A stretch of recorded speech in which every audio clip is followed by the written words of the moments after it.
Hello everybody, this is Professor Karan Agarwal from Akash Agarwal Classes. Welcome to our channel. जैसे कि आप लोग सब जानते हैं, पिछले कुछ दिनों से आकाश अग्रवाल क्लासेस आपके लिए ये CMA फाउंडेशन का फ्री रिवीजन सीरीज लेकर आ रहा है। सारे सब्जेक्ट्स का हम लोग रिवीजन कर रहे हैं। हमें बहुत ज़्यादा मज़ा आ रहा है, बहुत पॉजिटिव रिस्पांस हमें मिल रहा है स्टूडेंट्स की तरफ से, राइट। हम लोगों ने चैप्टर नंबर 1 जो है फंक्शंस ऑफ मैनेजमेंट बहुत अच्छी तरीके से, बहुत डिटेल में देख लिया था। इतना अच्छी तरीके से हो गया है वो चैप्टर कि हमें अभी उसकी बिल्कुल भी चिंता नहीं है। एंड जिस तरीके से जिस डिटेल में हमने चैप्टर नंबर 1 किया था, सेम उसी तरीके से उसी प्रोसेस को अपनाकर हम लोग चैप्टर नंबर 2 जो है मैनेजमेंट कॉन्सेप्ट्स, वो आज स्टार्ट करने वाले हैं, right. Exam point of view से बहुत इंपॉर्टेंट चैप्टर है, बहुत स्कोप है एग्जामिनेशन में इसके ऊपर MCQs आने के लिए। बहुत सारी जगहों पर MCQs बनते हैं इस चैप्टर में। So it is a very important chapter. End of course management point of view से, सब्जेक्ट पॉइंट ऑफ व्यू से भी बहुत इंपॉर्टेंट है। बहुत डिटेल में कॉन्सेप्ट्स है इस चैप्टर में, जिसको हम कॉन्सेप्ट्स ऑफ मैनेजमेंट बोलते हैं। यहाँ पर हम लोग पावर और अथॉरिटी से मिलने वाले हैं। पावर क्या होता है, अथॉरिटी क्या होता है, क्या डिफरेंस है दोनों में। फिर हम लोग डेलीगेशन देखने वाले हैं, किसी को काम देना, किसी को काम अलॉट करना, कैसे क्या डेलीगेशन होता है। फिर सेंट्रलाइजेशन, डिसेंट्रलाइजेशन, बहुत इंपॉर्टेंट, बहुत गहरे कॉन्सेप्ट्स है मैनेजमेंट के। बड़े बड़े ऑर्गेनाइजेशंस इनके ऊपर काम करते हैं। सेंट्रलाइजेशन, डिसेंट्रलाइजेशन को देखेंगे, रिस्पॉन्सिबिलिटी को देखेंगे, राइट। सो हम लोग बहुत अच्छी तरीके से डिटेल में इस चैप्टर का रिविजन करने वाले हैं। इस तरीके से रिविजन करने वाले हैं कि आप लोगों को बहुत सारा मजा आने वाला है, प्लस आप लोगों का काम जो है वो बहुत ज्यादा आसान होने वाला है, राइट। आकाश अग्रवाल क्लासेस ये आप लोगों के लिए ये जो सीरीज लेकर आ रहा है, सिर्फ एक ही चीज को ध्यान में रखकर लेकर आ रहा है कि जितने भी स्टूडेंट्स ये सीरीज फॉलो करेंगे वो सारे के सारे स्टूडेंट्स जो है CMA फाउंडेशन अपने फर्स्ट अटेम्प्ट में ही क्लियर हो जाने चाहिए, राइट। उस चीज को ध्यान में रखते हुए ये पूरा का पूरा जो है सीरीज प्लान किया गया है। ये लेक्चर्स आप लोग को मिल रहे हैं, right. So without wasting further time हम लोग स्टार्ट करते हैं आज का हमारा chapter number 2 management concepts. First chapter खत्म होने के बाद मुझे काफ़ी सारे स्टूडेंट्स के जो है मैसेजेस आए हैं, फ़ोन कॉल्स आए हैं। एंड काफ़ी स्टूडेंट्स बहुत ईगरली वेट कर रहे थे कि लेक्चर चैप्टर नंबर 2 स्टार्ट होने वाला है, कब स्टार्ट होने वाला है, वगैरह वगैरह। सो काफ़ी पॉजिटिविटी थी आप लोगों के मैसेजेस में। So thank you, first of all thank you very much. क्यों, ये मीडियम है जहाँ पर मैं आप लोगों से इंटरेक्ट करता हूँ। So I would first want to thank everyone जो लेक्चर्स देख रहे हैं, जो इंटरेक्ट कर रहे हैं, मैसेजेस वगैरह कर रहे हैं, चैट बॉक्स में भी आते रहते हैं। प्लस हमें हमारे वेरियस हैंडल्स जो है इंस्टाग्राम हैंडल्स पर या व्हाट्सएप पर वगैरह स्टूडेंट्स के जो है फीडबैक आते रहते हैं। So thank you so much for that. हम लोग और ज़्यादा बेटर करने की कोशिश कर रहे हैं यहाँ पर, आप लोगों के लिए और ज़्यादा आसान बना रहे हैं। बहुत सारी चीज़ें आप लोगों के लिए लाइंड अप है, रिवीजन सीरीज़ है, ऑब्जेक्टिव सॉल्विंग है। फिर जैसे CMA फाउंडेशन क्लियर हो जाता है तो फिर CMA इंटर के लिए जो है हमारी टीम पूरी तरीके से प्रिपरेशन कर रही है कि आपको किस तरह से घर पर बैठे ही आप लोगों को पूरा का पूरा जो है वो जो हेल्प कर पाए, सपोर्ट कर पाए, राइट। सो आकाश अग्रवाल क्लासेस के चैनल को फॉलो करते रहिए, सब्सक्राइब कीजिए, फॉलो करते रहिए। आपको डिटेल सारे के सारे हमारे चैनल पर मिलते रहेंगे। चलो, आज बहुत सारी बातें हो गई, अब हम स्टार्ट करते हैं मैनेजमेंट कॉन्सेप्ट्स। सबसे पहले एक कॉन्सेप्ट जब हम लोग देखते जाएंगे, सबसे पहले आता है concept of authority and power. Chapter के बिगिनिंग में ही कॉन्सेप्ट आता है अथॉरिटी और पावर का।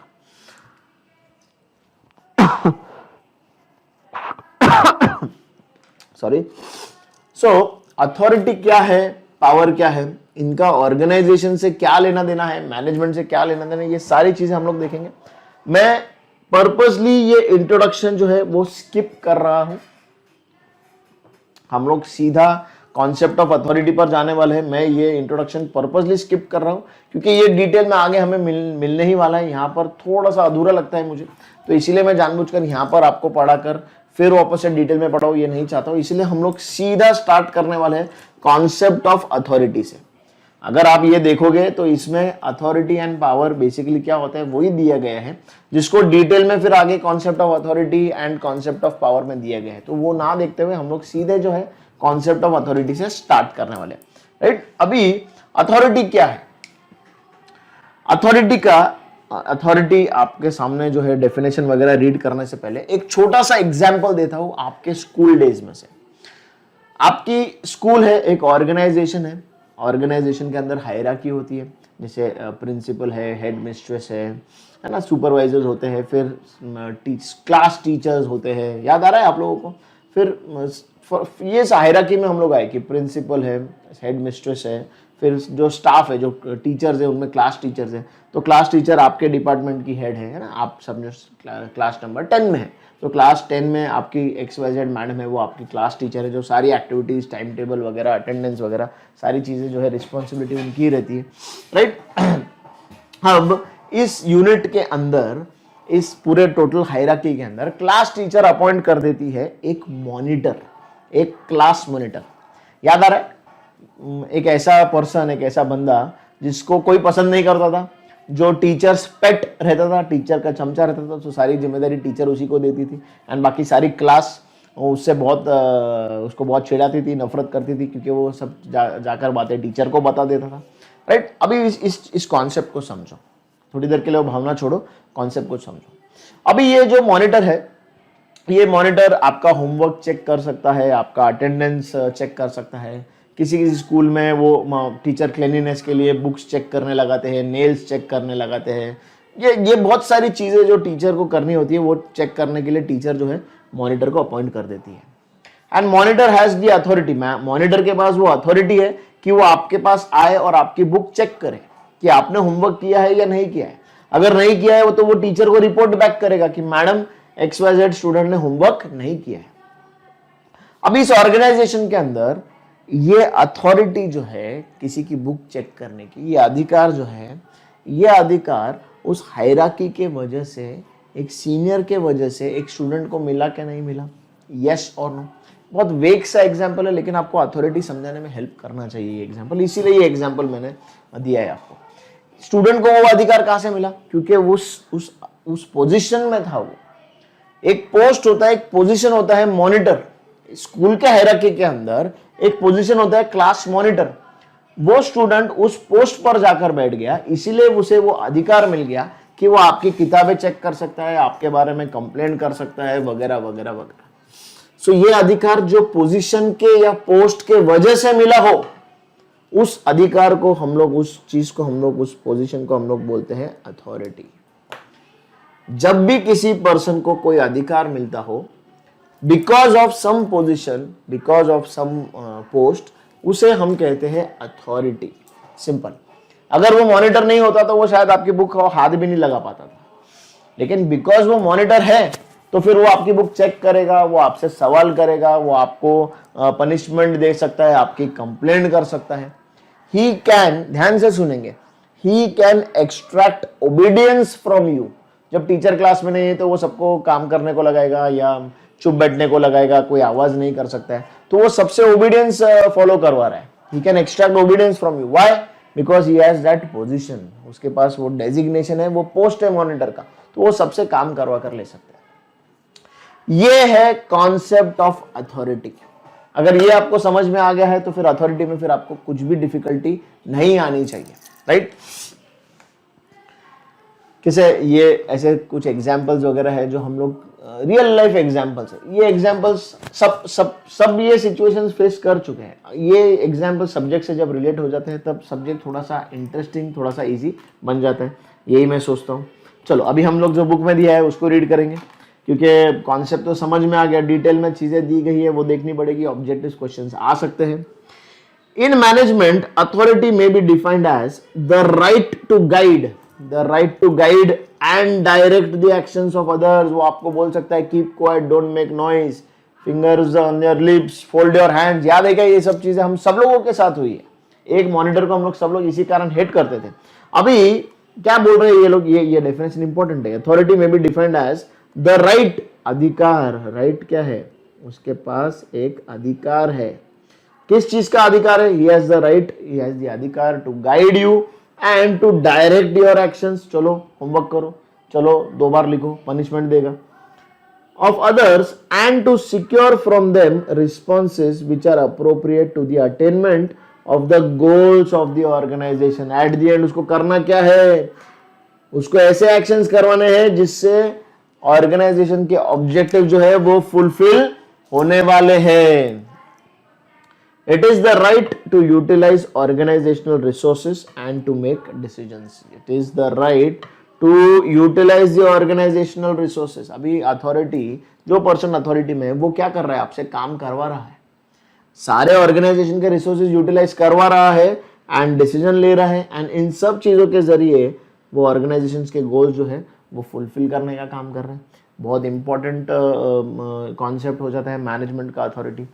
जैसे कंट्री में लॉ एंड ऑर्डर मेंटेन करने का रिस्पॉन्सिबिलिटी गवर्नमेंट का है. गवर्नमेंट ने एक डिपार्टमेंट बनाकर रखा हुआ है जिसका नाम पुलिस डिपार्टमेंट है. पुलिस डिपार्टमेंट को गवर्नमेंट ने ऑर्डर देकर रखे हैं, जिम्मेदारी देकर रखी है, अधिकार देकर रखे हैं कि आप बाय हुक बाय क्रुक आप देश के अंदर लॉ एंड ऑर्डर मेंटेन करें, डिसिप्लिन मेंटेन करें. दंगे फसाद नहीं होने चाहिए, चोरी चकारी नहीं होनी चाहिए, उल्टे सीधे काम नहीं होने चाहिए, लूट मार नहीं होनी चाहिए, जिसके लिए पुलिस डिपार्टमेंट को अधिकार दिए गए हैं. तो पुलिस डिपार्टमेंट के हाथ में डंडा दिया गया है, बंदूकें दी गई है, वो लोगों को अरेस्ट कर सकते हैं, उनके ऊपर केस कर सकते हैं, FIR दर्ज कर सकते हैं. तो क्या हो गया, मतलब ये अधिकार उनको दिए गए हैं. एक पुलिस ऑफिसर डंडा चला सकता है, किसी आतंकवादी को शूट कर सकता है. What is the reason behind this? He has been given that authority, he has been given that right. वो किसी पोजीशन में आया है जिसके वजह से उसको वो अधिकार मिला है. नहीं तो आप और मेरे जैसे आदमी डंडा उठाकर मार नहीं सकते किसी को, केस हो जाएगा हमारे ऊपर. सही है क्या नहीं? सो this is the concept of authority. I hope ये समझ में आया होगा आपको. ये कुछ डेफिनेशंस, अगेन कुछ लोगों के दिए हुए डेफिनेशंस है, वो आप लोग रीड करोगे प्लीज. एक डेफिनेशन जो मुझे बहुत अच्छा लगा वो पढ़ता हूँ आप लोगों के लिए. In the words of Simon, authority may be defined as the power to take decisions which guides the actions of others. It may be defined as the power to take decision. पर ये power किस वजह से आया? ये power position के वजह से आया. इस चीज को ध्यान रखेंगे. पुलिस ऑफिसर अगर पुलिस डिपार्टमेंट, कोई पर्सन अगर पुलिस ऑफिसर है, उस डिपार्टमेंट में है, तो ही वो डंडा चला सकता है. अदरवाइज वो डंडा चला सकता नहीं है. वो अधिकार उसे क्यों मिला? क्योंकि वो उस पोजीशन में था. एक सुप्रीम कोर्ट का या हाई कोर्ट का जज किसी को जेल की सजा दे सकता है, 14 साल 15 साल, जो भी वो इम्प्रिजनमेंट या और कोई सजा दे सकता है. क्यों दे सकता है? क्योंकि वो उस पोजीशन में आए हुए हैं. उस पोजीशन का इस्तेमाल करते हुए वो आपसे एक्शंस करवाने का काम कर रहे हैं. राइट. तो सेम चीज फिर ऑर्गेनाइजेशन में होती है. ऑर्गेनाइजेशन में हायरार्की है. मैं उसकी थियरी पढ़ी थी, ब्यूरोक्रेटिक थियरी. तो उसके अंदर हम लोगों ने देखा था कि ये हायरार्किकल स्ट्रक्चर है ऑर्गेनाइजेशन के अंदर. तो अगर कोई पर्सन इस पोजीशन में आकर बैठा हुआ है, इस पोजीशन के वजह से जो अधिकार उसके पास आए हैं वो अधिकार इस पर्सन के नहीं है, वो अधिकार इस पोजीशन के अधिकार है. जो भी इस पोजीशन में आकर बैठेगा वो सारे अधिकार उसे मिल जाएंगे. एंड उन अधिकारों को, उन राइट्स को यूज करके वो ऑर्गेनाइजेशन में बाकी के लोगों से काम करवा सकता है. He can extract obedience from them and फिर इसके थ्रू वो क्या करेगा? ऑर्गेनाइजेशन के गोल्स फुलफिल करने में हेल्प करेगा. सिंपल. पूरा डिटेल में यही है अथॉरिटी. इसके अलावा अथॉरिटी कुछ भी नहीं है. ऐसे 3 एग्जांपल्स मैंने आपको दे दिए. अभी अथॉरिटी के अंदर आपको समझने जैसा बिल्कुल भी कुछ नहीं है. एकदम सिंपल है. बिल्कुल भी कॉम्प्लिकेट करने जैसी कोई चीज इसके अंदर, कंफ्यूज करने जैसी कोई चीज इसके अंदर नहीं है. आई होप ये क्लियर है सब लोगों को. चलो आगे बढ़ेंगे हम लोग. कैरेक्टरिस्टिक्स ऑफ अथॉरिटी, ये इंपॉर्टेंट है एग्जाम पॉइंट ऑफ व्यू से. The main characteristics of authority are as follows. Number 1, the authority given to a position is legal and legitimate. वो उसको ऑफिशियल लीगल एक अधिकार दिया हुआ है. बहुत इंपॉर्टेंट है, ये एक MCQ क्वेश्चन है. Authority given to a person is legal and legitimate. वो कोई इलीगल चीज नहीं है, इलेजिटिमेट चीज नहीं है. उसको वो अधिकार उस पोजीशन के वजह से मिला है. पुलिस ऑफिसर आकर आपको अरेस्ट करके लेकर जा सकता है, लीगली आपको उठाकर लेकर जा सकता है अगर उसके पास वारंट है. क्यों? क्योंकि उसके पास वो पोजीशन था जिस पोजीशन ने उसे वो अधिकार दिया है. एक जज आपको सजा सुना सकता है. क्यों? उसके पास वो पोजीशन है जिस पोजीशन का इस्तेमाल करके आप अगर ऑर्गेनाइजेशन में फॉर एग्जांपल मैनेजर हो तो आप आपके ग्रुप के अंदर 10 या 15 जो भी एम्प्लॉयज है उनसे आप काम करवा सकते हो, उनको ऑर्डर दे सकते हो, उनको वो ऑर्डर्स फॉलो करने पड़ेंगे क्योंकि आपके पास वो लीगल पोजीशन है जिसके वजह से आप वो काम करवा रहे हो। So authority given to a position is legal and legitimate. दूसरा एक और इंपॉर्टेंट चीज आपने यहाँ पर नोटिस किया है नहीं पता नहीं, ये देखिए authority given to a position है, authority given to a person बात चल रहा नहीं है। अथॉरिटी किससे रिलेटेड है? फिर पोजीशन से रिलेटेड। ये याद रखें, हम लोग आगे जब पावर पढ़ने वाले हैं तब दोनों के डिफरेंसेस पढ़ेंगे, अथॉरिटी और पावर में क्या फर्क है, तब ये कॉन्सेप्ट काम में आएगा। इसके ऊपर एग्जाम में क्वेश्चन बन सकता है। इसलिए अथॉरिटी का लेना देना किससे है? पोजीशन से लेना देना है। अथॉरिटी पर्सन की नहीं है, पोजीशन की अथॉरिटी है, राइट। दूसरा अथॉरिटी लीगल है, लेजिटिमेट है, उसे वो ऑफिशियली अधिकार मिले हुए हैं। It is supported by tradition, may be sometimes by law और standards of authenticity. Authority is formal, very important, again ये भी इंपॉर्टेंट पॉइंट है, इसको अंडरलाइन करेंगे। बहुत फॉर्मल है अथॉरिटी, आप बाकायदा स्ट्रक्चर के अंदर बना हुआ है कि वो स्ट्रक्चर को इस्तेमाल करके आप जो है आपके राइट्स एक्सरसाइज कर रहे हैं। दूसरा, authority enjoyed by a position is not unlimited. बहुत इंपॉर्टेंट पॉइंट है ये, authority is not unlimited, it is limited. Authority is limited. Authority is limited मतलब क्या? अगर आप मॉनिटर बन गए तो आप सिर्फ पुस्तक चेक कर सकते हैं, किताबें चेक कर सकते हैं। होमवर्क नहीं करने पर टीचर को बता सकते हैं कि भाई ये XYZ स्टूडेंट ने होमवर्क नहीं किया है। उसको मार नहीं सकते, उसको पीट नहीं सकते। क्यों? क्योंकि आपके ऊपर कुछ लिमिटेशंस बांधी गई हुई है। ये लिमिटेशन किसने बांधी है? ये लिमिटेशन आपके लिए किसने डिसाइड की है? आपके सीनियर ने, आपके टीचर ने डिसाइड की है। आपको टीचर ने सिर्फ लिमिटेड अधिकार दिए हैं कि आप सिर्फ बुक चेक करो, होमवर्क किया है क्या नहीं वो चेक करो, अगर नहीं किया है तो मुझे रिपोर्ट करो। नहीं किया तो ऐसे नहीं कि वो स्टूडेंट को पीटना चालू कर दो, नहीं। इसका मतलब क्या है? अथॉरिटी लिमिटेड है। किसने डिसाइड किया? सीनियर ने डिसाइड किया। सिंपल है क्या नहीं है? सीनियर ने डिसाइड किया, या हो सकता है स्ट्रक्चर ऑफ द ऑर्गेनाइजेशन ने डिसाइड किया। The extent and limit of authority of a position are defined in advance. पहले से डिसाइड करके रखा हुआ है उसका एक्सटेंट, उसकी सीमा, उसकी रेखा, कि कितना अधिकार मिलने वाला है उस पोजीशन को, ये पहले से ही डिसाइड करके रखा हुआ है। बहुत इंपॉर्टेंट है। The position holder is expected to use his authority as per rules, regulations, policies and norms of the organization. जो भी पहले से एडवांस में जो भी नियम कानून जो है डिसाइड करके रखे हुए हैं, जिस किसी भी पर्सन को वो अथॉरिटी दी जा रही है, इट इज हिज रिस्पॉन्सिबिलिटी कि एज पर द रूल्स उसे सारे के सारे चीजें फॉलो करनी पड़ेगी। बहुत इंपॉर्टेंट चीजें हैं। Authority is a relationship between two individuals. Yes, simple सी बात है। एक आपका जो है सुपीरियर जो है एंड दूसरा जो सबऑर्डिनेट जो फॉलो करने वाला है, इसलिए it is relationship between two individuals, one is the superior and the other is the subordinate. The superior frames and transmits decisions with the expectation that the subordinate will accept those decisions, है ना। Superior कोई भी चीजें जो है communicate करता है, decision देता है, तो उसको एक ही उम्मीद रहती है कि जो सबऑर्डिनेट है उन डिसीजंस को एक्सेप्ट करेगा एंड उनको फिर फॉलो करेगा, इंप्लीमेंट करेगा, with the expectation that the subordinates will accept them. The subordinate executes such decisions and his conduct is determined by them. जो subordinate है वो किसके अकॉर्डिंग चल रहा है? सबऑर्डिनेट चल रहा है according to the superior and his decisions. जो भी डिसीजन उसने फ्रेम किए हुए हैं और ट्रांसमिट किए, मतलब बताए, उसके अकॉर्डिंग ही जो है सबऑर्डिनेट का बिहेवियर या एक्शन जो है वो डायरेक्ट हो रहा है। सिंपल बात है क्या नहीं? अथॉरिटी के अंदर फिर दो लोग हो गए, एक सुपीरियर एक subordinate, right. Number 4, authority is used to achieve the organizational goals. Very important. At the end इस ऑर्गेनाइजेशन के अंदर इस पर्सन को, सॉरी मैंने कहा डायग्राम ड्रॉ किया था वो ढूंढ रहा हूं मैं, ओके यहां पर है। इस ऑर्गेनाइजेशन, इस फ्रेमवर्क के अंदर इस पर्सन को अधिकार दिए थे, वो किस चीज के लिए दिए थे? So that he make sure कि ये सारे के सारे लोग जो इसके हाथ के नीचे काम कर रहे हैं, ये पीपल के एक्शंस जो है किस डायरेक्शन में होने चाहिए? Towards achieving the organizations goals. तो ये अथॉरिटी गोल ओरिएंटेड हो गया क्या नहीं हो गया? पुलिस व्यवस्था जो है, कानून व्यवस्था जो है, वो किस दिशा में काम कर रहे हैं? जो भी वो प्रिकॉशंस लेते हैं, ध्यान रखते हैं, चेकिंग करते रहते हैं, हर थोड़े थोड़े एरिया में जाकर पुलिस स्टेशन है, चौकी है, वगैरह वगैरह है, इनके हाथ में सरकार ने जो अधिकार दिए हुए वो एक्चुअली एट द एंड कर क्या रहा है, वो एक गोल फुलफिल करने की कोशिश कर रहे हैं। वो गोल क्या है? देश में शांति बनाए रखना, सेफ एंड सिक्योर माहौल बनाए रखना देश के लोगों के लिए, right. So authority at the end क्या कर रहा है? It is working to achieve the organizations goals. Authority is used to achieve organizational goals.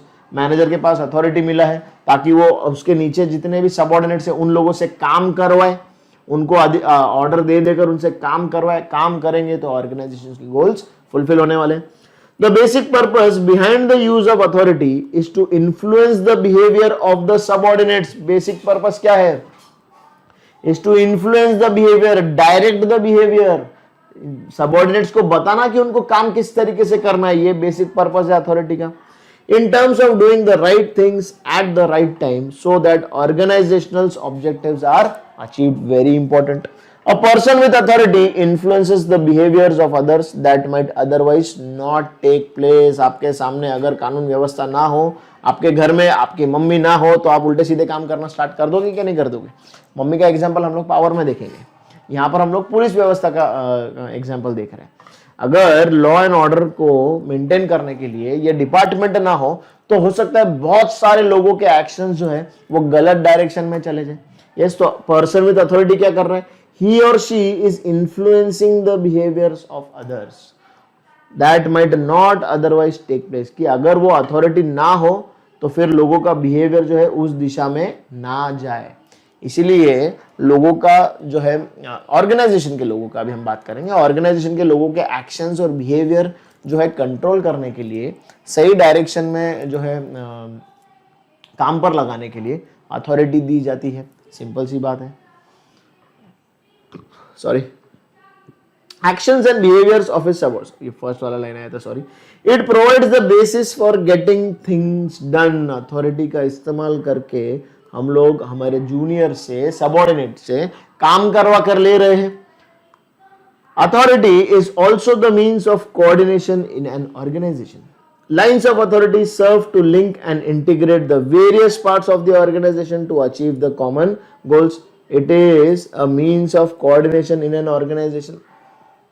Organisation coordination हम लोग चैप्टर नंबर 1 में देख चुके हैं कि कैसे कोऑर्डिनेशन के थ्रू हम लोग हार्मोनी मेंटेन करने का कोशिश कर रहे हैं। तो यहाँ पर कोऑर्डिनेटेड एफर्ट्स बनाने के लिए एक अथॉरिटी है, एक पोजीशन है जो बाकी लोगों के एक्शंस को डायरेक्ट कर रहा है। So in a way that position is trying to maintain harmony, is trying to maintain coordination among the actions. सब लोगों के एक्शन कोऑर्डिनेटेड तरीके से हो, ये इस पोजीशन का, ये जो सुपीरियर वाली पोजीशन है वो करने की कोशिश कर रही है क्या नहीं कर रही है? यस, इसीलिए बोल रहा है कि it is a means of coordination in an organization. Authority gives right of decision making because authority gives right of decision making. Authority ने, पोजीशन ने ये अधिकार दिया, डिसीजन लेने का अधिकार दिया, because a manager can give orders only when he decides what his subordinates should do or should not do. इसलिए अथॉरिटी ने डिसीजन लेने का अधिकार दिया। In the words of Terry, authority is exercised by making decisions and seeing that they are carried out. Authority किस तरीके से exercise की जा रही है? सबसे पहले तो जो सुपीरियर है वो डिसीजंस लेंगे एंड फिर वो देखेंगे कि वो डिसीजंस फॉलो किए जा रहे हैं, इंप्लीमेंट किए जा रहे हैं या नहीं किए जा रहे हैं। This is nothing but authority. ये जो एक लाइन है यही अथॉरिटी है कि डिसीजन लो एंड ये ध्यान दो कि लोग वो काम कर रहे हैं क्या नहीं कर रहे, डिसीजन को फॉलो कर रहे हैं क्या नहीं कर रहे। This is nothing but authority. तो डिसीजन लेने का आपको अधिकार जो है वो उस पोजीशन के वजह से मिला। सिंपल बात है। Authority in itself is an objective thing, but its existence is always subjective. ध्यान से देखेंगे हम लोग इस चीज को। सबसे पहले तो ये इंपॉर्टेंट है, इसको अंडरलाइन करेंगे कि authority is an objective thing, differs from person to person. बहुत ऑब्जेक्टिव चीज है। एक ही चीज को लेकर आपका मन में विचार अलग होगा, मेरे मन में विचार अलग होगा। फॉर एग्जाम्पल धर्म को लेकर आपका मन में विचार अलग होगा, मेरे मन में विचार अलग होगा, तो वेरी ऑब्जेक्टिव थिंग हो गया, राइट। सिमिलरली कोई अगर मॉनिटर बनता है, राइट, 6 महीने के लिए आप मॉनिटर हो, अगले 6 महीने के लिए मैं मॉनिटर हूं, तो मैं मॉनिटर बनने के बाद कैसे बिहेव करता हूं, उसका इस्तेमाल कैसे करता हूं, ये मेरा बहुत पर्सनल स्वभाव से जुड़ा हुआ चीज है।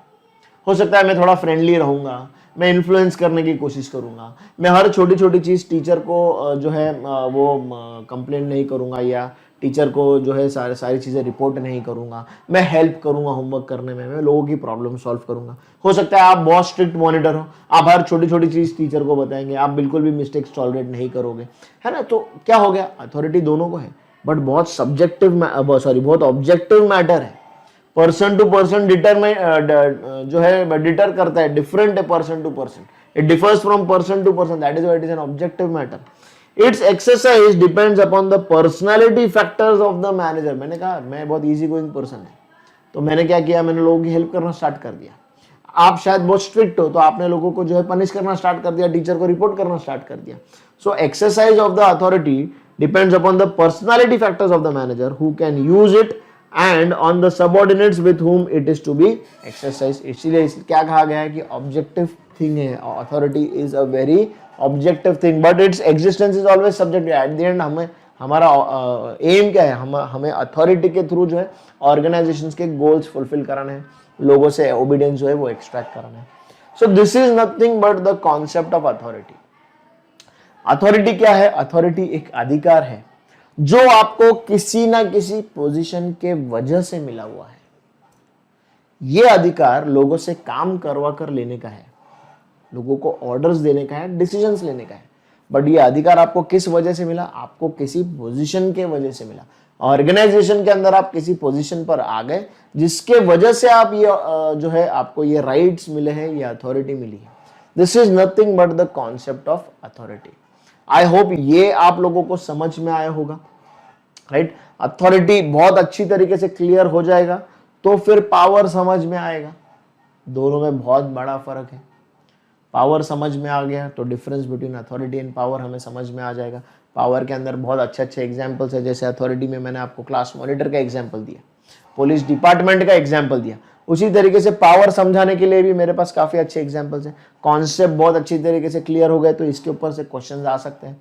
अथॉरिटी और पावर को रिलेटेड क्वेश्चंस आते हैं एग्जाम में, एंड बच्चे बिकॉज कॉन्सेप्ट क्लियर नहीं है तो गूफ अप कर देते हैं। क्वेश्चन बहुत सिंपल होता है लेकिन हमारा कॉन्सेप्ट बहुत अच्छी तरीके से नहीं। अभी मैंने इतने सारे चीजें आप लोगों को मार्क करवाई, अंडरलाइन करवाई, ये डिस्कस किया कि ये क्वेश्चन आ सकता है। तो ये कॉन्सेप्ट जब समझ में आएगा तो जाकर आपका जो है डाउट क्लियर होगा और एग्जाम में आपको मार्क्स मिलेंगे, right. So I hope authority को लेकर कुछ इश्यू नहीं है। फिर हम लोग आगे बढ़ेंगे एंड देखेंगे द कॉन्सेप्ट ऑफ पावर। मैंने आपसे कहा था आज हम लोग ये दो ही कॉन्सेप्ट्स देखेंगे। सबसे पहला कॉन्सेप्ट ऑफ अथॉरिटी, दूसरा है कॉन्सेप्ट ऑफ पावर, राइट। बहुत ही सिंपल तरीके से मैं आप लोग को समझाऊंगा कॉन्सेप्ट ऑफ पावर। सबसे पहले जैसे हम लोगों ने अथॉरिटी में देखा कि पुलिस डिपार्टमेंट के पास ये अधिकार है कि वो लोगों को अरेस्ट कर सकते हैं, लोगों को सजा दे सकते हैं, लोगों पर डंडे चला सकते हैं अगर लोग मान नहीं रहे, राइट। ये पुलिस डिपार्टमेंट को अथॉरिटी मिली गई है। अभी फॉर एग्जांपल हम लोग हिंदी मूवी का कोई एग्जांपल देखते हैं। हाँ, बहुत अच्छा एग्जांपल है। शोले पिक्चर के गब्बर सिंह आप लोगों को याद होंगे, है ना। हिंदी सिनेमा के सबसे बड़े विलन में से एक माने गए हैं गब्बर सिंह। अभी मैं तो बहुत मूवीज फॉलो करता हूँ तो मुझे इसलिए बहुत अच्छी तरीके से पता रहती है ये सब चीज़ें, एंड मैं एग्जांपल्स में भी ये सब चीज़ें देता रहता हूँ। अभी मुझे पता नहीं आप लोग शोले और गब्बर सिंह आपको पता है या नहीं पता है, बट बेसिकली मैं आपको छोटा सा एक आधे मिनट में उसका ये बैकग्राउंड बता देता हूँ कि गब्बर सिंह एक डाकू है, एक गाँव आसपास के 4-5 गाँव, मतलब 3-4 गाँव के बीच में रहने वाला एक डाकू है जो क्या करता है, जिसके पास उसकी खुद की गैंग है। सरदार, वो खुद एक सरदार है, डाकू। उस जमाने में वो उन डाकुओं को, डकैतों को सरदार बोला जाता, जो हेड रहता था उसको सरदार बोला जाता था। एंड उसके हाथ के नीचे कालिया है, सांबा है, उसके जो सारे साइड किक्स है, उसके सारे जो हेल्प करने वाले लोग हैं। एंड ये जो गब्बर सिंह है ये आसपास के लोगों को, गाँव के लोगों को लूटता है, उनसे राशन पानी वगैरह लूटता है एंड अपना काम चलाता है, लोगों को लूट मार करने का उसका काम है। अभी बात को समझो, किसी दिन गब्बर सिंह जो है अपने लोगों को भेजता है, अपने आदमियों को, कालिया वगैरह को भेजता है कि गाँव जाओ और लूट कर लेकर आओ, राशन पानी लूट कर लेकर आओ। ये उसके जो एम्प्लॉयज़ है ये जाते हैं वहाँ पर, गांव में जाते हैं। तो गांव में जाकर वहाँ देखते हैं तो जय और वीरू 2 कैरेक्टर मिल जाते हैं जो मारपीट कर इनको भगा देते हैं। गब्बर सिंह के आदमियों को जय और वीरू मारपीट के भगा देते हैं। अभी ये भागकर आ जाते हैं मार खा के, सरदार के पास आते हैं। सरदार बोलता है कि किधर है राशन पानी, तो बोलते सरदार वहाँ पर 2 लोग थे। तो बोले वो 2 और तुम 3, फिर भी लौट आए, है ना। फिर वो सीन जो हिस्टोरिकल सीन है इंडियन सिनेमा का, वो सीन होता है। एंड उस सीन के एंड में, अभी हम सीन में नहीं जाएंगे वरना मैं पूरा जो है सिनेमैटिक हो जाऊंगा, आपके सामने एक्टिंग करना स्टार्ट कर दूंगा, तो उसमें नहीं जाएंगे। उस सीन के एंड में क्या होता है कि गब्बर सिंह कालिया को, जो उसका एम्प्लॉय है, उसको मार देता है। गब्बर सिंह के पास ये पावर है कि वो लोगों को लूट मार कर सकता है, लोगों को मार सकता है। अगर एम्प्लॉय उसकी बात नहीं सुन रहा है तो उसने एम्प्लॉय को मार दिया। एम्प्लॉय को गोल दिया गया था, क्या गोल था, ऑर्डर दिया गया था कि लूट कर लेकर आओ, वो लूट करने लेकर आया, उसको मार दिया गया। अभी गब्बर सिंह के पास ये पावर था। गब्बर सिंह कोई प्राइम मिनिस्टर नहीं है, कोई ऑर्गेनाइजेशन का हेड नहीं है, कोई पुलिस डिपार्टमेंट नहीं है, कोई ऑफिसर नहीं है, कुछ नहीं है। उसके पर्सनालिटी के वजह से, उसके काम के वजह से गब्बर सिंह के पास ये पावर आ गया कि वो बस सांबा और कालिया जैसे लोगों को काम पर रखता है एंड इन लोगों के थ्रू गांव वाले को लूटता है। गांव वालों को गब्बर सिंह की बात माननी पड़ती है। गब्बर सिंह बोलेगा तो नाच, तो नाचना पड़ेगा। गब्बर सिंह बोला तो खाना लाओ, तो लाना पड़ेगा। मतलब क्या हो रहा है, ही इज इन्फ्लुएंसिंग पीपल। वो लोगों को फोर्सफुली काम करवा रहा है लोगों से। This is basically the concept of power, जहां पर पोजीशन का कोई जरूरत ही नहीं है, जहां पर पोजीशन का कोई जरूरत नहीं है। ये जो पावर है, ये कभी अपने पर्सनालिटी के वजह से आता है, कभी अपने नॉलेज के वजह से, अपने स्किल के वजह से आता है। अलग अलग रीजंस की वजह से पावर आता है, बट पोजीशन के वजह से नहीं। पोजीशन के वजह से जो पावर आ रहा है वो अथॉरिटी है, बट गब्बर सिंह का कोई ऐसा हायरार्की में पोजीशन नहीं था कि जिसके वजह से वो लोगों को बिंदास शूट कर सकता था, नहीं, उसके पास वो पावर था। So this is the basic difference between authority and power. Power जो है वो अलजेब्रा का, अगर आपको सेट और सबसेट पता रहेगा तो पावर जो है वो सेट है, ये पावर है जो सेट है, और अथॉरिटी जो है वो इसका सबसेट है। Authority is part of power, is a subset of power, जो मैं आगे आपको समझाऊंगा, राइट। अभी हम लोग इन चीजों को रीड करेंगे, पावर को अच्छी तरीके से, एंड अपने एग्जाम्पल के साथ ये बैठ रहा है क्या नहीं वो देखेंगे, याद रखेंगे एग्जाम्पल, फिर हम लोग इसको देखेंगे। Power like authority is a means of exercising influence on the behaviour of people. Power just like authority क्या कर रहा है, it is exercising influence on the behaviour of people. लोगों का बिहेवियर कंट्रोल करने का काम है, लोगों का बिहेवियर इन्फ्लुएंस करने का काम है। But power is a stronger concept than influence. Power सिर्फ इन्फ्लुएंस करना नहीं है, पावर शायद फोर्स करना है। गब्बर सिंह ने कालिया को इन्फ्लुएंस नहीं किया कि लूट कर लेकर आए, एक तरीके से उसे फोर्स किया कि तुझे गांव जाना पड़ेगा रामगढ़, और वहां से लोगों को लूट कर वहां से राशन लेकर आना पड़ेगा। Influence is a psychological force, while power is a personal force that enables a person to change the behavior of others. अभी हिंदी सिनेमा के सारे विलन्स आप याद कर लो, जैसे हमने गब्बर सिंह का नाम लिया, फिर मोगैम्बो का जो मिस्टर इंडिया का जो विलन थे अमरीश पुरी साहब, वो ये अभी इस मूवीज की बात चल रही है तो इसलिए वो एग्जांपल दिया। तो यहाँ पर ये सब लोग क्या कर रहे हैं, forcefully they are changing the behaviour of people. Mogambo के सामने गए तो हमेशा सब लोग को हे मोगैम्बो चिल्लाना पड़ता था, अगर मूवी देखी हो तो आप लोगों ने, right. Authority is the means to exert influence, but यहाँ पर पावर के अंदर आप फोर्सफुली जो है एक पर्सनल आपका जो है कैरेक्टर ट्रेड यूज करके, पर्सनल फोर्स इस्तेमाल करके लोगों को इन्फ्लुएंस करते हो, लोगों का बिहेवियर कंट्रोल करते हो। इन्फ्लुएंस करने से ज्यादा बेटर वर्ड रहेगा कंट्रोल करना, है ना। Power is an important means to enforce obedience to the rules, regulations and decisions of the organization. ये बहुत important concept है power।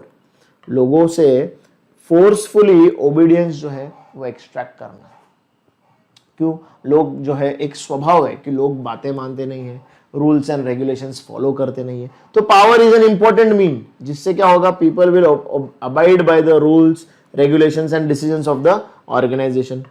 Power may be derived on personal or institutional basis. The use of power may affect the behavior of people in the desired manner. May affect the influence of people in the desired manner. हमारे महाराष्ट्र में एक बहुत बड़े लोक नेता, बहुत बड़े हस्ती होकर गए, जिनका नाम था श्री बाला साहेब ठाकरे जी। सॉरी, अभी अगर आप लोगों को, मुझे नहीं पता आप लोगों को इनके बारे में पता है या नहीं, but he was a very famous leader, he was the founder of the Shiv Sena party. And अभी हम लोग पार्टी वगैरह की बात नहीं करेंगे, हम पर्सन की बात कर रहे हैं।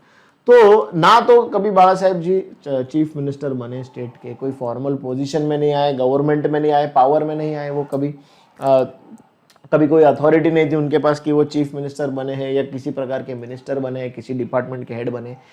फिर भी उनका पर्सनालिटी, उनका ऑरा ऐसा था कि वो लोगों के एक्शंस जो है वो इन्फ्लुएंस करते थे, कंट्रोल करते थे। बहुत जगहों पर बाला साहेब जैसा दिशा दिखाते थे लोगों को, लोग उस दिशा में चलना स्टार्ट कर देते थे, उस दिशा में काम करना स्टार्ट करते थे। क्यों? अभी ये चीज है उनके पर्सनालिटी के वजह से। ये पावर उनके पास क्यों आया? उनकी पर्सनालिटी के वजह से, उनके स्वभाव के वजह से आया। He was never a chief minister of our state. कोई भी फॉर्मल पोजीशन में गवर्नमेंट में वो कभी नहीं आए, फिर भी वो इन्फ्लुएंस करते थे, लोगों के एक्शंस कंट्रोल करते थे। सो this is nothing but power. अगर आपने सरकार मूवी देखी होगी तो वहां से भी आपको समझ में आ जाएगा ये example. However, it does not necessarily imply that the people are in agreement with the exercise of power. आपके पास पावर है, लोग आपको फॉलो कर रहे हैं, इसका मतलब ये जरूरी नहीं है कि लोग आपसे जो है आपसे खुश होकर या आपकी बातें अग्री कर कर आपको फॉलो कर रहे हैं। बहुत बार पावर जो है फोर्सफुली जो है एक्शंस को डायरेक्ट करता है। नाउ सोर्सेज ऑफ पावर देखें हम लोग। अभी बर्ट्रैम रेवन एंड जॉन फ्रेंच, इन लोगों ने कुछ 5 बेसिस ऑफ पावर जो है वो आइडेंटिफाई किए हुए। ये सोर्सेज ऑफ पावर जो है ये बहुत इंपॉर्टेंट कॉन्सेप्ट है। हम लोगों ने देखा कि पावर और अथॉरिटी दोनों कैसे एक दूसरे से थोड़ा डिफरेंट है, ये हम लोगों ने समझा। पावर क्या है ये भी हम लोगों ने समझा कि concept of power, how it is different from the concept of authority. Authority position से रिलेटेड है, पावर पर्सन से रिलेटेड है, राइट। एट द एंड दोनों ही इन्फ्लुएंस करने का काम कर रहे हैं, लेकिन अथॉरिटी के अंदर आप लोग सिर्फ इन्फ्लुएंस कर रहे हो। पावर में लिटरली इन्फ्लुएंस भी किया जा रहा है, कंट्रोल भी किया जा रहा है, फोर्स भी किया जा रहा है। पावर के लिए किसी भी प्रकार की पोजीशन की जरूरत नहीं है। ऐसा जरूरी नहीं है कि पावर आपको पोजीशन से ही आने वाला है, बट अथॉरिटी सिर्फ और सिर्फ पोजीशन से ही मिल सकता है आपको। सिंपल बात है, इसीलिए मैंने बाला साहेब ठाकरे जी का एग्जाम्पल दिया आपको। Now we will study the sources of power. Number 1 is reward power. As the name suggest, reward power. Reward मतलब अगर जैसे फॉर एग्जांपल आपको बचपन में मम्मी ने कहा होगा कि बेटा तू फटाफट होमवर्क कर ले, शाम को तेरी पसंद की जो है सब्जी बनाऊंगी, या तो पापा को बोलूंगी तेरे लिए आइसक्रीम लेकर आए। अभी यहाँ पर मम्मी के पास आपको रिवॉर्ड करने का पावर था। आपका एक्शन मम्मी ने कैसे इन्फ्लुएंस किया? आपको रिवॉर्ड का जो है लालच देकर, रिवॉर्ड का लालच दिया। मम्मी के पास वो पावर है, मम्मी वो दे सकती है आपको। मम्मी आपके लिए आइसक्रीम या आपकी पसंद की सब्जी या व्हाटएवर आपका कोई टॉय वगैरह आपको दे सकती है, वो पावर है मम्मी के पास। मम्मी ने वो पावर किस तरीके से इस्तेमाल किया? आपका एक्शन को कंट्रोल करके, आपसे काम करवा कर। तो ये पावर कौन सा वाला पावर हो गया? रिवॉर्ड देने वाला पावर हो गया, right. The ability to grant और withhold rewards is a key source of power. Mummy आपको वो ग्रांट कर सकती है, जो गिफ्ट है, जो रिवॉर्ड है वो दे सकती है, या विथहोल्ड ही कर सकती है कि यार तू होमवर्क नहीं केले, तूने होमवर्क नहीं किया, तुझे आज तेरी पसंद का गेम खेलने नहीं मिलेगा, तुझे तेरी पसंद का कार्टून नहीं मिलेगा, तुझे आइसक्रीम खाने नहीं मिलेगी, व्हाटएवर दैट मे बी। तो अभी यहाँ पर मम्मी के पास रिवॉर्ड जो है, देना और ना देना, ये दोनों पावर है, जिसके थ्रू वो आपके एक्शन को इन्फ्लुएंस कर सकती है, कंट्रोल कर सकती है, आपसे होमवर्क करवा सकती है। अभी रिवॉर्ड्स जो है वो बहुत अलग अलग तरह के हो सकते हैं। अभी हम लोग ऑर्गेनाइजेशन की बात करेंगे। ऑर्गेनाइजेशन के अंदर मैनेजर्स के पास जो है, मैनेजमेंट के पास जो है, रिवॉर्ड देने का पावर है एम्प्लॉइज से, सबऑर्डिनेट से काम करवाने के लिए। अभी रिवॉर्ड फाइनेंशियल रिवॉर्ड्स हो सकते हैं, जैसे कि बोनस है, सैलरी हाइक है, मतलब पेमेंट में जो सैलरी है वो बढ़ाने का काम है, या फिर नॉन फाइनेंशियल हो सकता है कि आपको प्रमोट किया जाए या आपके एफर्ट्स को रिकॉग्नाइज किया जाए, है ना, ऑर्गेनाइजेशन के अंदर आपका सत्कार वगैरह किया जाए, मतलब ये आपको अच्छा स्टेटस दिया जाए ऑर्गेनाइजेशन के अंदर, अच्छी पोजीशन दी जाए ऑर्गेनाइजेशन के अंदर। सो मैनेजर्स के पास रिवॉर्ड देने का पावर है, जिसके जो ways and means of this the reward है, फाइनेंशियल एंड नॉन फाइनेंशियल, कि आपको मैनेजर जो है कंपनी या ऑर्गेनाइजेशन आपको बोले कि आप इतना इतना टारगेट फुलफिल कीजिए, फिर आपको नेक्स्ट जो है फाइनेंशियल ईयर में प्रमोट किया जाएगा। तो यहाँ पर वो क्या यूज़ कर रहे हैं, रिवॉर्ड देने का पावर यूज़ कर रहे हैं, जिससे थ्रू आपके एक्शंस इन्फ्लुएंस कर रहे हैं, एक्शंस इन्फ्लुएंस हो रहे हैं, कंट्रोल हो रहे हैं, तो आप ऑर्गेनाइजेशन के गोल्स फुलफिल कर रहे हो। सिंपल बात है कि नहीं? तो दिस इज रिवॉर्ड पावर। अभी रिवॉर्ड पावर जनरली देखो, a person may be in a position to offer rewards by virtue of being a manager, है ना, वो एक मैनेजर है जिसके थ्रू वो रिवॉर्ड्स दे सकता है कि यार तू काम अच्छे से कर, मैं तेरा हाइक करा दूंगा पे में, तेरा सैलरी बढ़वा दूंगा। या वो कोई लीडर है, पार्टी के लीडर्स होते हैं, वो बोलते हैं ना आप अच्छे से काम करो, आपको फिर अध्यक्ष बनाएंगे, ये बनाएंगे, वो बनाएंगे, वगैरह वगैरह, उनके पास वो पावर है। और रिलेटिवली अ वेल्दियर पर्सन जो बोलता है कि यार आप काम करो, मैं आपको पैसा दूंगा, बोनस दूंगा। तो ये सारे सोर्सेज ऑफ रिवॉर्ड पावर है। रिवॉर्ड पावर यानी क्या, काम कराने के लिए आप या तो रिवॉर्ड दे रहे हो या रिवॉर्ड विथ होल्ड कर रहे हो, आप नहीं दे रहे हो। इसके थ्रू आपको पावर मिला है कि आप लोगों के एक्शंस को जो है कंट्रोल कर पाए। देखो यहाँ पर ये लाइन बहुत अच्छा इंपॉर्टेंट लाइन है, पर्सन सीकिंग रिवॉर्ड्स, जो रिवॉर्ड्स चाह रहे हैं, जो जूनियर्स है, जो एम्प्लॉयज है, are dependent on the individual who is in a position to offer the reward. ये जो लोग है, जो नीचे के लोग है, जो एम्प्लॉयज है, जो सबऑर्डिनेट्स है, वो पूरी तरीके से इस पर्सन के ऊपर डिपेंडेंट है क्या नहीं है? तो डिपेंडेंट है, who is in a position to give reward, मतलब ये पावर हो गया क्या नहीं हो गया, यस और नो। फिर आता है coercive power. Coercive power, coercive power is exactly opposite to reward power. Coercive power जो है पूरी तरीके से ऑपोजिट है रिवॉर्ड पावर के। रिवॉर्ड पावर क्या बोल रहा था, काम कर मैं तुझे रिवॉर्ड दूंगा, सिंपल है। कोएर्सिव पावर गब्बर सिंह वाला पावर है, कालिया को काम दिया, गांव लूट करा, नहीं लूट कराया, उसको गोली मारा, उसको बोला कि अब गोली खा, तूने सरदार का नमक खाया है, अब गोली खा। क्यों गोली खाया कालिया ने? क्योंकि उसने काम नहीं किया। यहां पर क्या हो गया, पनिश करने का पावर आ गया। This is nothing but coercive power. Reward में क्या था कि आप काम करो, आपको रिवॉर्ड मिलेगा, आपको रिकॉग्निशन मिलेगा। कोएर्सिव पावर में क्या है कि आप काम मत करो, आपको गोली खानी पड़ेगी, आपको पनिश किया जाएगा। सो this is another power. Simple बात है क्या नहीं है? This is the ability to punish others for not carrying out orders or for not meeting certain requirements. आपने orders fulfill carry out नहीं किए, आप सस्पेंड हो गए। आपने जो रिक्वायरमेंट्स थी, जो टारगेट्स थे, वो नहीं फुलफिल किए, नहीं टाइम पर किए, आपको निकाल दिया गया, फायर कर दिया गया, काम पर से सस्पेंड कर दिया गया, टर्मिनेट कर दिया गया आपको। तो ये कोएर्सिव पावर है। For not doing the job जो पनिशमेंट मिलता है, वो पावर जो है कोएर्सिव पावर है।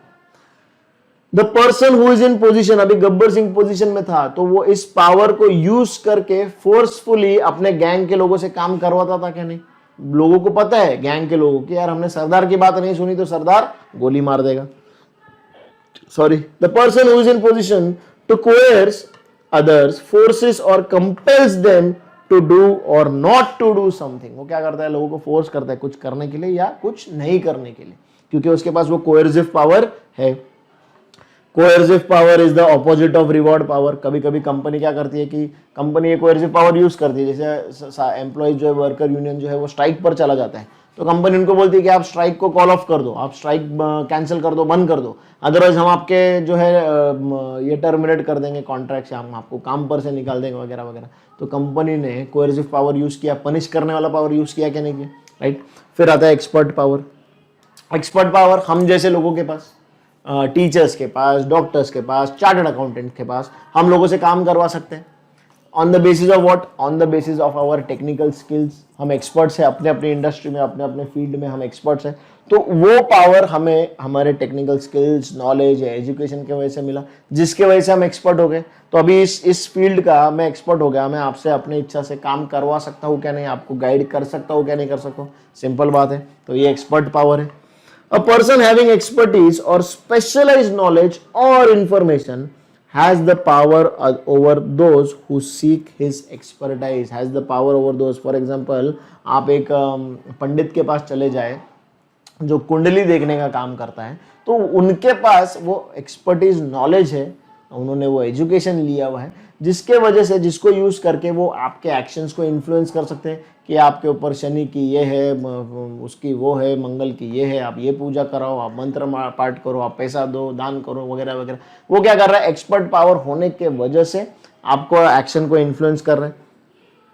For example, a teacher has expert power over the students, a chartered accountant over his clients and a doctor over his patients. ये examples हम लोग याद रखेंगे, एग्जाम में ऐसे क्वेश्चन आ सकते हैं कि a teacher having power over the students is what type of power, it is expert power. Yes, क्योंकि उसके पास वो एक्सपर्टीज या स्पेशलाइज्ड नॉलेज है। फिर आता है referent power, very important. Referent power मतलब पर्सनालिटी ड्रिवन पावर, जो बंदे के पर्सनालिटी के वजह से वो लोगों को इन्फ्लुएंस कर पाता है, this is nothing but referent power. मैंने आपको बाला साहेब ठाकरे जी का एग्जाम्पल दे दिया है ऑलरेडी, और एग्जाम्पल देखना है हमारे हिस्ट्री में तो एक और हमारे जो बहुत बड़े जो नेशनल लीडर होकर गए, जिनका नाम था मोहनदास करमचंद गांधी, महात्मा गांधी, जिन्हें हम प्यार से कहते हैं बापू, जिसे हम और ज्यादा प्यार से कहते हैं। अब महात्मा गांधी ने अपने पर्सनालिटी के वजह से, अपने स्वभाव, अपनी सोच के वजह से लाखों करोड़ों इंडियंस को इकट्ठा किया और अंग्रेजों के खिलाफ लड़ाई लड़ी। नॉन वायलेंस को इस्तेमाल करके, बेस बनाकर उन्होंने लोगों को जो है इन्फ्लुएंस किया कि हम लोग बिल्कुल भी वायलेंस का इस्तेमाल नहीं करेंगे, हम लोग नॉन वायलेंट तरीके से ये जो आज़ादी की जंग लड़ेंगे एंड फिर हम लोग अंग्रेजों से आज़ादी पाएंगे। अभी ये जो है, ये पावर गांधी जी के पास, लोगों को इन्फ्लुएंस करने का जो पावर था, ये उनकी पर्सनालिटी की वजह से था, ये उनके मैग्नेटिज्म की वजह से था कि लोग उनकी बातें समझ सकते थे, उनकी बातें मान जाते थे, उनकी बातों का आदर सत्कार करते थे कि हाँ बापू ने बोला तो हम ये करेंगे, बापू ने बोला तो हम वो नहीं करेंगे। सो this is nothing but referent power.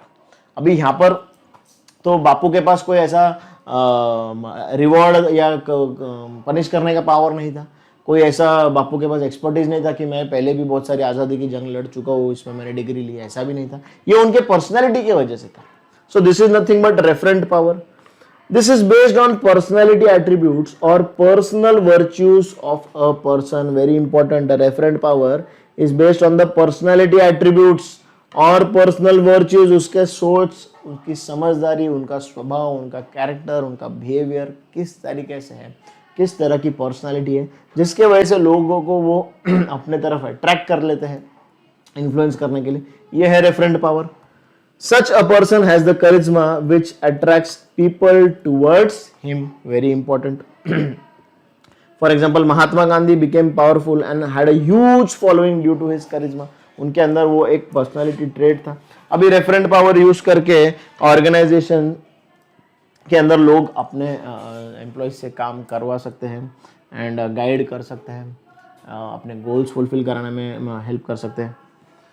फिर आता है legitimate power, last and the most important power, जो हमें बहुत ज्यादा इंपॉर्टेंट है। सॉरी, लास्ट वाला जो हमारा पावर है वो है लेजिटिमेट पावर। अभी अगर आप लोगों को याद होगा तो मैंने आपसे कहा था कि power is a set and authority is a subset. याद है आप लोगों को? लास्ट वाला जो पावर आता है वो आता है लेजिटिमेट पावर। लेजिटिमेट पावर यानी वो पावर जो किसी पोजीशन के वजह से मिला है। लेजिटिमेट पावर लीगल पावर है, फॉर्मल पावर है, जो पावर आपको किसी पोजीशन में आने के वजह से मिला है, इसको हम लोग बोलते हैं लेजिटिमेट पावर। किसी पोजीशन में आने के बाद जो भी हमको अथॉरिटी, अधिकार मिलता, पावर मिलता है, उसे हम अथॉरिटी कहते हैं। ये हम लोगों ने सुना था या नहीं सुना था? यस और नो? पोजीशन के वजह से मिला हुआ पावर अथॉरिटी है, ये हम लोगों ने पहले ऑलरेडी सुना था। यस और नो? तो this is nothing but legitimate power. इसीलिए मैंने आपसे कहा कि authority is a subset of power. Power के बहुत सारे पार्ट्स में एक छोटा सा पार्ट होता है अथॉरिटी। अथॉरिटी भी एक पावर है, अथॉरिटी भी एक पावर है, लेकिन ये पावर किसी पोजीशन के वजह से मिला हुआ है, इसीलिए उसे नाम दिया है हम लोगों ने लेजिटिमेट पावर का। ये समझ में आया? अथॉरिटी भी पावर है, लेकिन ये पावर लीगल पोजीशन के वजह से, इसी पोजीशन में आने के वजह से मिला हुआ है, इसलिए वो लेजिटिमेट है, इसलिए उसको नाम अथॉरिटी दिया गया है। राइट? लेकिन वो है तो एक पावर ही, इसीलिए सोर्सेज ऑफ पावर में आया क्या नहीं आया? यस और no? Right? Legitimate power is derived from the formal position of a person in the organization. Formal position से जो पावर मिलता है उसको अथॉरिटी बोलते हैं। Formal legitimate power is called authority and it is vested on an individual. एक individual को दिए गया अधिकार है, वो किस वजह से मिला है? फॉर्मल पोजीशन के वजह से मिला है, जिसको हम कहते हैं अथॉरिटी। तो प्लीज इस लाइन को अंडरलाइन करेंगे, formal legitimate power is called authority. Authority का एक और डेफिनेशन मिला हमें यहाँ पे, formal legitimate power is called authority and it is vested on an individual. इसीलिए मैंने आपसे स्टार्ट में ही कहा था कि authority is a subset of power. Authority, ये पावर आपको किस वजह से मिला? फॉर्मल पोजीशन के वजह से मिला हुआ है, राइट। तो ये थे 5 सोर्सेज ऑफ पावर, जिसमें पहला था रिवॉर्ड पावर, जब आप रिवॉर्ड देने की आपके पास कैपेसिटी है, पावर है, लोगों से काम करवा सकते हैं उसके थ्रू। फिर कोएर्सिव पावर, आप फोर्सफुली लोगों को पनिश करने के डर से जो है इन्फ्लुएंस करते हैं, उनके एक्शंस कंट्रोल करते हैं, वो कोएर्सिव पावर है। फिर आता है एक्सपर्ट पावर, जैसे फॉर एग्जांपल चार्टर्ड अकाउंटेंट के पास पावर है अपने क्लाइंट्स के ऊपर, टीचर्स के पास पावर है सब्जेक्ट का अपने स्टूडेंट्स के ऊपर। ये पावर किस वजह से मिला? एक्सपर्टाइज, नॉलेज के वजह से मिला है। फिर आता है रेफरेंट पावर। हम लोगों ने महात्मा गांधी जी के एग्जाम्पल देखा कि उनके पर्सनालिटी एट्रीब्यूट्स के वजह से उनके पास करिश्मा था, जिसके वजह से वो लोगों को एक्शंस जो इन्फ्लुएंस करते थे, कंट्रोल करते थे। जैसे गांधी जी बोलते थे, उस तरीके से हम लोगों ने जो है आज़ादी की लड़ाई लड़ी है। आपके हिस्ट्री बुक्स में आप ऑलरेडी ये पढ़ चुके हो कि non cooperative movement, civil disobedience movement, non violence, इन सब चीज़ों के थ्रू हम लोगों ने आज़ादी की लड़ाई लड़ी। अब ये सारे कॉन्सेप्ट्स किसके थे? ये सारे विचार किसके थे? ये महात्मा गांधी जी के थे। तो उन्होंने एक तरीके से लोगों को इन्फ्लुएंस किया क्या नहीं किया अपनी पर्सनालिटी के थ्रू, तो वो रेफरेंट पावर है। And last is the legitimate power which is nothing but authority. ऐसा पावर जो आपकी पोजीशन के वजह से आपको मिला हो, जो बहुत फॉर्मल है, बहुत लेजिटिमेट है, लीगल है, जिसको हम लोग कहते हैं अथॉरिटी, राइट। सो ये था पावर एंड अथॉरिटी का कॉन्सेप्ट, जो बहुत इंपॉर्टेंट है ऑर्गेनाइजेशन के लिए। यहाँ पर आप लोगों को basic differences between power and authority दिए गए हैं, जो ऑलरेडी हम लोग पढ़ चुके हैं। मेरे डिस्कशन में मैं ऑलरेडी आपको बता चुका हूँ, तो आप लोग ये सिर्फ रीड कर लेंगे। जो भी हमने डिस्कशन किया है वो सारी चीज़ें आप लोग को यहाँ मिलने वाली, right. What I will do is I will and today's lecture. यहाँ पर हम लोग आज का लेक्चर जो है स्टॉप करेंगे। मुझे लगता है कि पावर और अथॉरिटी इससे ज़्यादा इजी नहीं हो सकता था। बहुत अच्छी तरीके से आपको एक कॉन्सेप्ट समझ में आ गए होंगे। बस रीड करना है आप लोगों को। ऑब्जेक्टिव क्वेश्चंस हमारे फटाफट आसानी से सॉल्व हो जाएंगे, राइट। अगले लेक्चर में जो है हम लोग नेक्स्ट टॉपिक स्टार्ट करेंगे, जो है अथॉरिटी का। Until then, goodbye, do take care.